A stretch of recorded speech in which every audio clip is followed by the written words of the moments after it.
So here we are, back in the UK, but this time we're making our way up to the Outer Hebrides in Scotland to meet up with some members from UK Overlanders. But first, we're going to hit some favourite spots on the way up.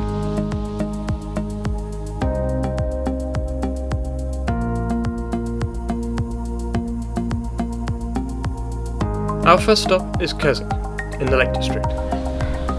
Here we explored the local area and tested out some of our new equipment.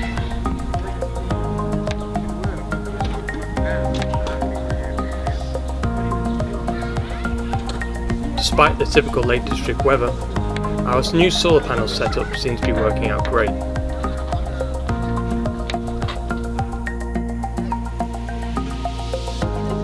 Next we travel up to Edinburgh to take in some of the tourist sites, which is something Charlotte had been wanting to do for a while.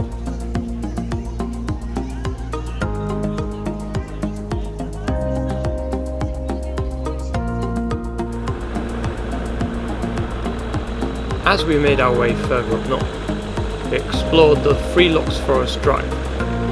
This 7-mile scenic unsurfaced road snakes its way around the water's edge of Lochs, which includes several walking routes, ample fishing spots, and even wild camping areas which require a permit during the summer months.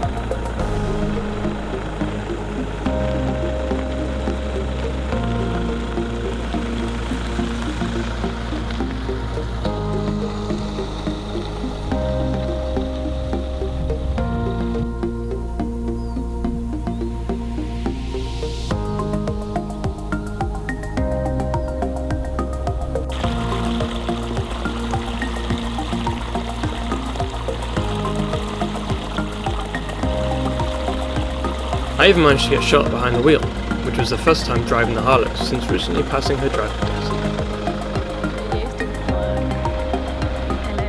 Charlotte's driving!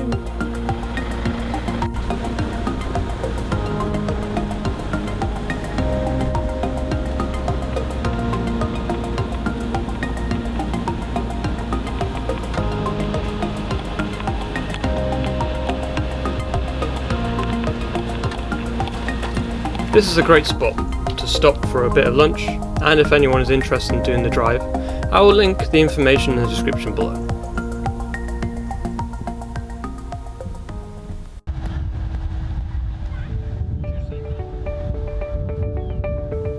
After an overnight stay in Ullapool, we would meet up with some other UK Overlander members and board the ferry to the Isle of Lewis and start our Outer Hebrides adventure.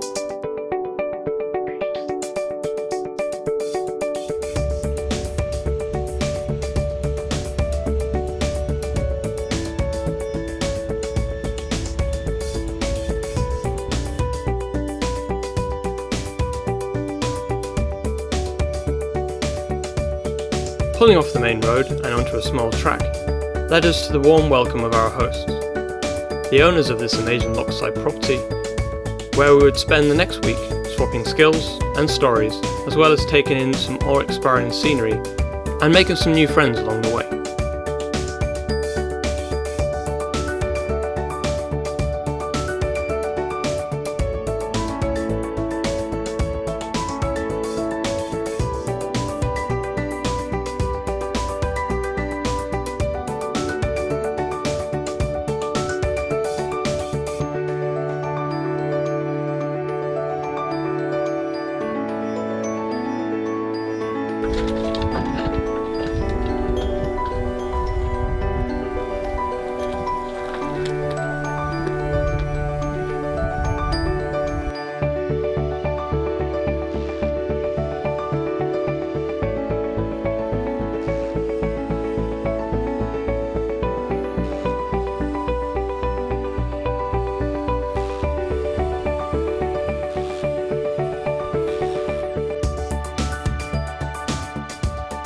Once camp was set up, we settled into a night around the campfire, to get to know each other a bit better and discuss what was in store for us over the next week.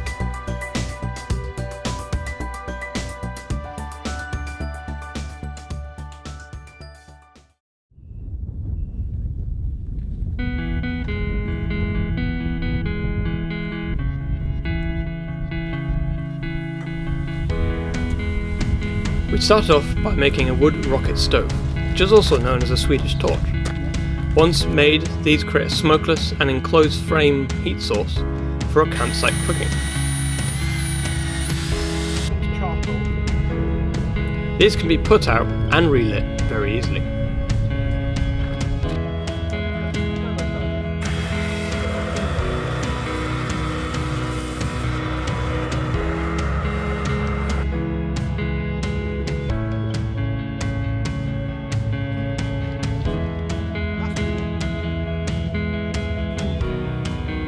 Next, we learned some basic rope working skills, before putting them into practice by rolling a vehicle back onto its wheels in a very controlled manner, by only using ropes and pulleys.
Using only manpower and a small amount of equipment, we safely rolled the 3-ton vehicle back onto its wheels without the need for powerful electric winches.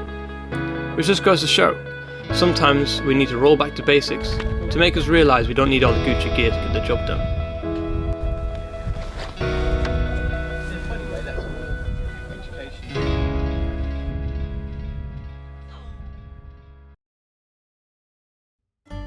After a few days of learning new skills, we ventured out to explore the island and find a good spot to camp for the night. And this is where we ended up.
Our meal for the evening was a Dutch oven recipe called a Schichtfleisch, which is German for layered meat. It basically consists of layered meat and vegetables smothered in barbecue sauce. It's a great recipe for a group and is the best camp meal I've ever tasted. If anyone would like to try out the recipe, link will be in the description below.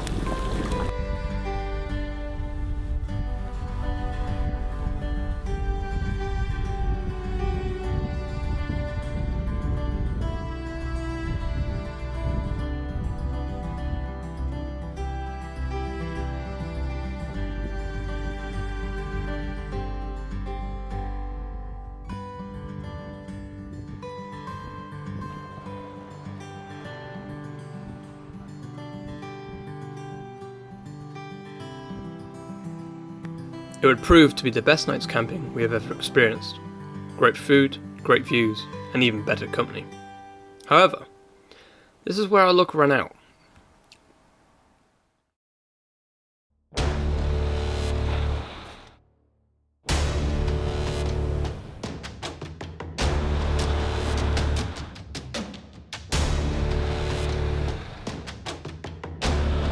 The following morning, we were invaded by the infamous Scottish midgie. So much so, we packed up as quickly as possible and met up with the others, some of which had to bail during the night after the midgies had actually found their way into the tent.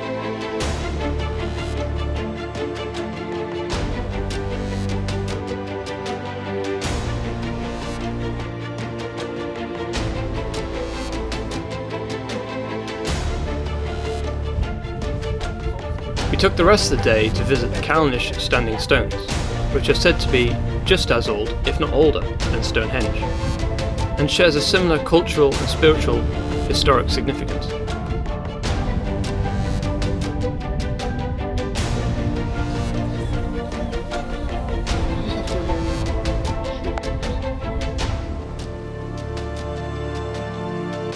On the way back, Charlotte even had the chance to test out her wildlife documentary filming skills when we spotted one of the island's many birds of prey.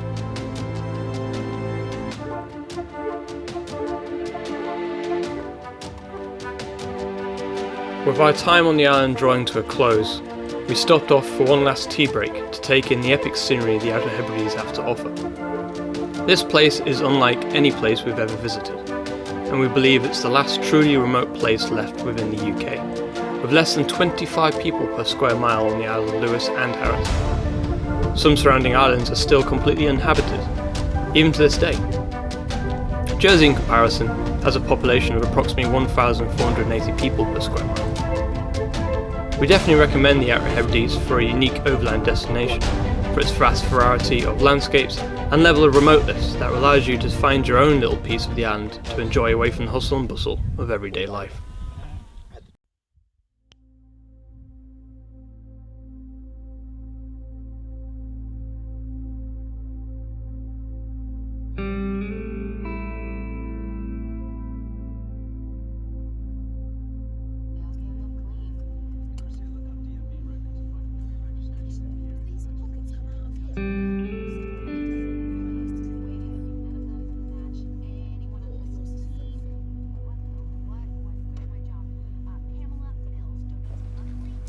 All too soon, we were on the ferry, back to the mainland and headed for home.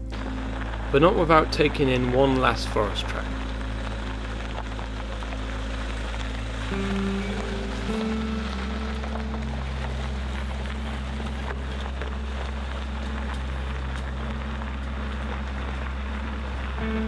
It's here we reflected on what an adventure we had just had, and how grateful we were for the hospitality of our hosts. Mark, Joe and Murphy, we thank you for opening your home to us and showing us everything the island has to offer. We hope you, as well as the other members of what's been dubbed the Hebridean Raid, will join us again on another adventure.